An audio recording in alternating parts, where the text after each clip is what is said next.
Carmina Villaruel, muntik palang hindi tanggapin ang alok ng ABS-CBN.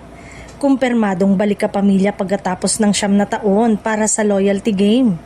Opisyal lang nagbabalik ka pamilya ang actress host na si Carmina Villaruel matapos ang 9 na taong pamamalagi sa ibang network. Kumpirmado na siyang bahagi ng inaabangang seryeng The Loyalty Game na proyekto ng ABS-CBN, Star Creative at Prime Video. Ayon sa mga ulat, muntik nang hindi tanggapin ni Carmina ang alok para sa naturang proyekto. Gayunman, nanaig pa rin ang kanyang interes sa kwento at sa oportunidad na makatrabaho ang ilan sa pinakamahuhusay na artista sa industriya. Makakasama ni Carmina sa seryang real-life couple na sina Janine Gutierrez at Jericho Rosales. Gayun din sina Sofia Andres, Yasi Pressman at isa pang nagbabalik ka pamilya na si Yen Santos. Inaasahang magiging isa si Carmina sa mga mahalagang karakter na magpapainit sa kwento ng serye.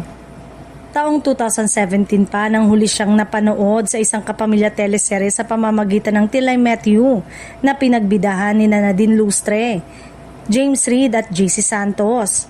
Kaya naman espesyal para sa kanyang mga tagahanga ang kanyang pagbabalik sa Kapamilya Network matapos ang halos isang dekada.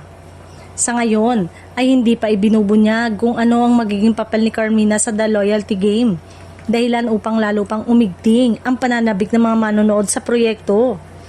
Napapabalitang mapapanood na ang The Loyalty Game ngayong Hulyo sa Prime Video, bago ito dalhin sa Free TV, cable at iba pang online platform.